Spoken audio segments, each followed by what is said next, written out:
For as long as I've been a pastor, one of my very favorite things has been Christmas Eve with the children, having them come up and reading a storybook together. This year, once again, we aren't able to be together on Christmas Eve, but I have a story that I'm going to read you. And this story is a story about Jesus, but it isn't a story from the Bible. It's an old folk tale that tells the story about why it is that in some countries there's a tradition of having a special Christmas tree ornament that is a cobweb that hangs on the Christmas tree. And so tonight's story is The Cobweb Curtain by Jenny Koralik and Pauline Baines. It was cold on the night that the Christ child was born. Cold in the stable, cold on the streets, cold in the hills. Mary, his mother, wrapped him up well, and Joseph, his father, laid him in the manger full of sweet hay. The ox and the ass stood back a little. They felt large and clumsy next to the baby, but it was their furry bodies and their steamy breath that kept the Christ child warm. By the light of a great star, 3 shepherds came to see the Christ child. They did not have any presents because they were poor. Led by the same great star, 3 wise men journeyed from far countries to see the Christ child. They brought him gold, rare herbs, and perfumes. Not much use, though, thought the shepherds, to anyone on a cold winter's night. Then the shepherds left. Of course, they told everybody they met about the Christ child, and of course more people came to the stable to look into the manger. Then they went out and told others to come and see what they had seen.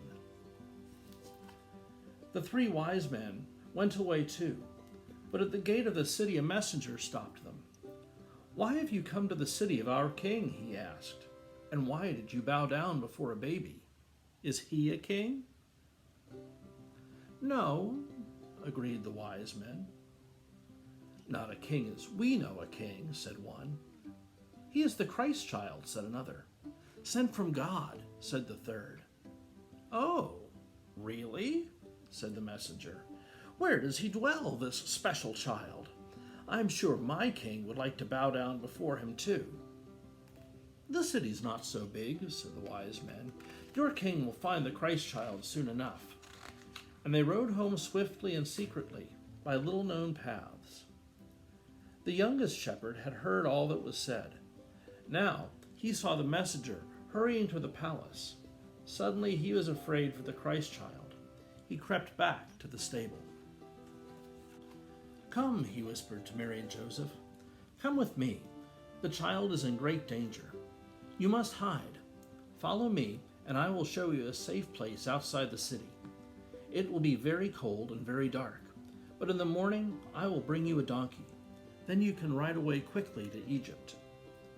Mary snatched up the child, and Joseph took her hand. They followed the shepherd down narrow streets and away from the city.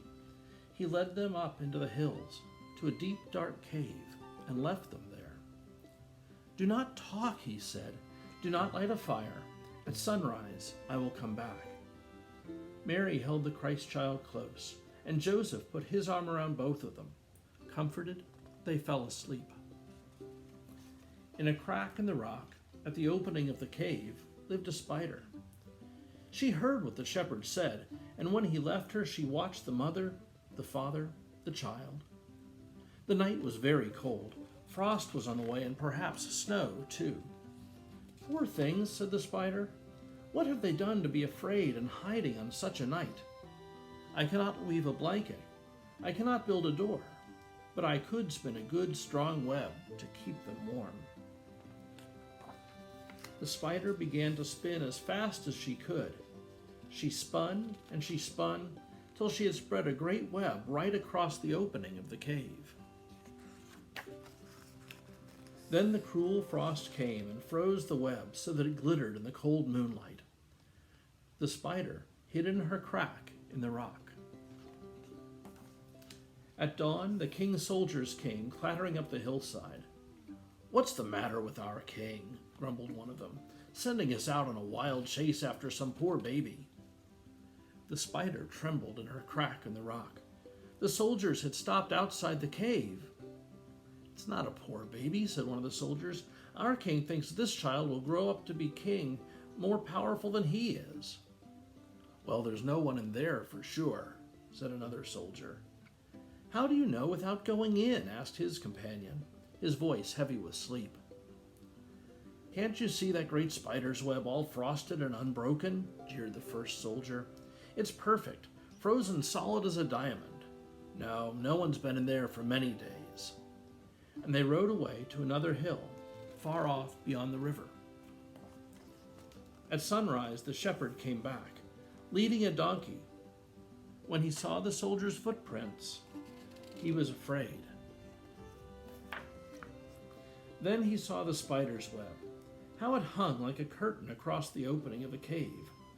He unfastened it very, very carefully and laid it on a small, dark tree.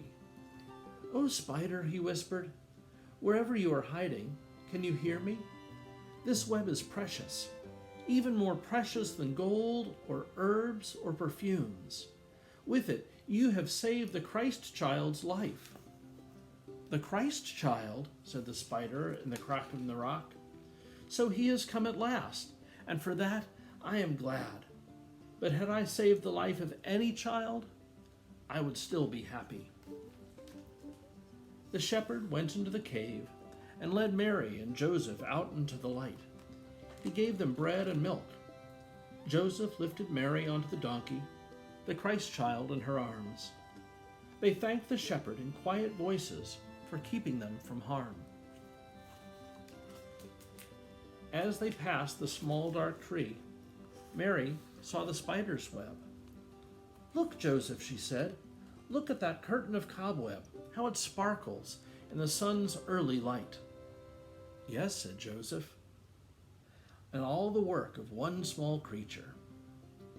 They rode on toward Egypt, and the shepherd stood and watched them until they were out of sight. Then he dug up the small dark tree and took it home to show to his wife and children. "That is lovely," said his wife.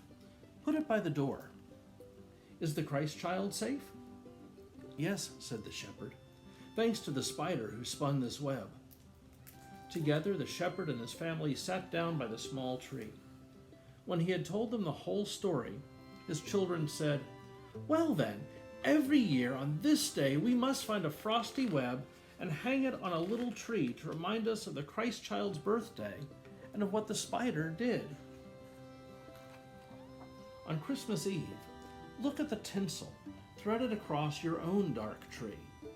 If you turn out the lights and half close your eyes, perhaps you will glimpse the web that on that night long ago saved the Christ child's life.